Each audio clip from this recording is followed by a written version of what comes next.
Ngeri, RI dikepung senjata nuklir, Malaysia teriak.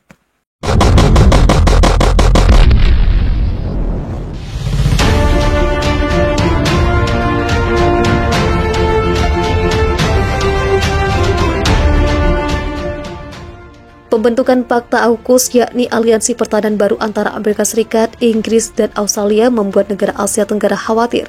Ini dianggap dapat mengkatalisasi perlombaan senjata nuklir di kawasan Indo-Pasifik. Hal tersebut juga dirasakan Indonesia dan Malaysia. Kedua negara bisa-bisa terkepung negara-negara dengan senjata nuklir seperti milik Australia dan China yang bisa berdampak ke stabilitas kawasan. Akhir pekan lalu, Kemlu mengatakan pembentukan AUKUS membuat Indonesia khawatir. RI pun bersikap akan sangat hati-hati soal ini. Indonesia sangat prihatin atas terus berlanjutnya perlombaan senjata dan proyeksi kekuatan militer di kawasan. Kicau Kemlu melalui akun Twitter @kemlu_RI. Indonesia mendorong Australia dan pihak-pihak terkait lainnya untuk terus mengedepankan dialog dalam menyelesaikan perbedaan secara damai. Dalam kaitan ini, Indonesia menekankan pentingnya penghormatan terhadap hukum internasional termasuk UNCLOS 1982 dalam menjaga perdamaian dan keamanan di kawasan. Malaysia melihat AUKUS bisa mensimulasi tindakan lebih agresif, terutama di kawasan Laut Cina Selatan yang memang sudah mengalami ketegangan saat ini. Ini akan memprovokasi kekuatan lain untuk juga bertindak lebih agresif di kawasan itu, terutama di LCS, kata kantor Perdana Menteri Malaysia dalam sebuah pernyataan dilansir dari Reuters. Sebagai negara di ASEAN, Malaysia memegang prinsip menjaga ASEAN sebagai zona damai, kebebasan, dan netralitas. Malaysia pun mendesak semua pihak untuk menghindari provokasi, termasuk persaingan senjata di wilayah tersebut. AUKUS sendiri dibentuk di tengah meningkatnya pengaruh dan ancaman China pada kawasan.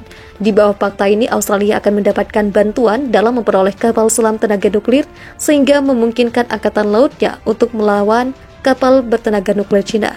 Di Asia Tenggara, China sendiri kerap warawiri mengklaim LCS dengan konsep 9 garis putus-putus meski sudah dibatalkan pengadilan internasional. Ini menimbulkan ketegangan dengan sejumlah negara Asia Tenggara seperti Vietnam, Filipina, Malaysia, termasuk Indonesia di Natuna. China sendiri memang dilaporkan memiliki senjata nuklir mencapai 350 unit. Ini sebagaimana dilaporkan Institut Penelitian Perdamaian Internasional Stockholm, The Stockholm International Peace Research Institute. Australia saat ini sengit dalam beberapa hal, termasuk perdagangan dengan China. Ini dimulai saat negeri itu menuntut investigasi asal-usul corona di China di awal 2019 lalu. Fakta pertahanan baru AUKUS bisa menjadi peringatan buat RI, apalagi salah satu kelompoknya merupakan tetangga dekat Indonesia, yakni Australia. Pengamat pertahanan Koni Rakakundini Bakri menyebut bisa saja AUKUS membelah RI. Maksudnya meminta akses ke timur barat Indonesia, dalam hal ini Laut Jawa, untuk dilewati armada tempurnya. Kita bicara konteks secara menyeluruh, pasti pengawasan tambahan diperlukan karena mereka akan melewati kita, katanya dalam program Profit CNBC Indonesia pada Selasa. Contoh, AUKUS pasti akan meminta untuk lewat jalur timur barat yang selama ini tertutup. Laut Jawa dibuka supaya mereka lewat situ. Itu akan jadi ancaman tersendiri buat RI, seakan-akan mereka masuk membelah rumah. Menurutnya, AUKUS yang juga terdiri dari Inggris dan Amerika Serikat tak boleh dipandang sebelah mata. Penanganan harus serius karena ketiganya sangat agresif, terutama soal dominasi China di kawasan.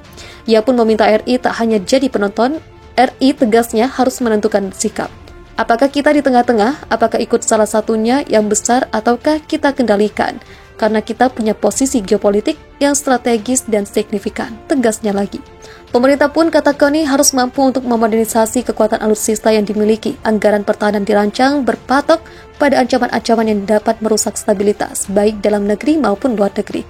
Sebelumnya, kehadiran AUKUS membuat khawatir negara-negara ASEAN, karena Australia akan memiliki nuklir dari pembangunan kapal selam dengan Amerika Serikat. Ini diyakini bisa mengekskalasi perlombaan senjata nuklir negara-negara kuat di kawasan. Saat ini China, Korut, India, Pakistan merupakan negeri Asia yang memiliki nuklir. Belum lagi konflik panas di Laut Cina Selatan yang melibatkan China yang jadi musuh bersama Amerika Serikat dan Australia. Klaim 90% China di kawasan membuat Amerika Serikat dan sekutu masuk untuk membendung pengaruh negeri Xi Jinping.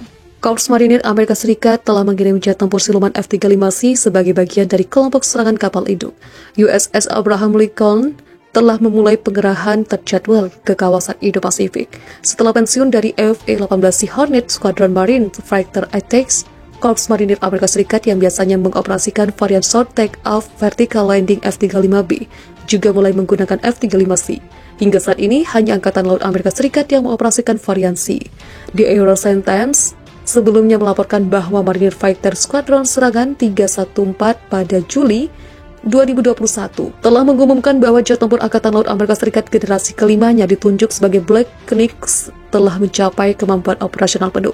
Stasiun Udara Korps Marinir Miramar di San Diego, California adalah rumah bagi Black Knights. USS Abraham Lincoln, sebuah kapal induk kelas Nimitz, meninggalkan pelabuhan asalnya di San Diego, California pada 3 Januari 2022. Kelompok penyerang Angkatan Laut Amerika Serikat tersebut termasuk kapal penjelajah berpeluru kendali USS Mobile Bay, Carrier Air Wing 9, dan kapal induk berpeluru kendali USS Mobile Bay, perusak rudal USS Fitzgerald, USS Gilday, USS Samson, dan USS Purcell, melansir The Iranian Times pada Selasa 4 Januari 2022.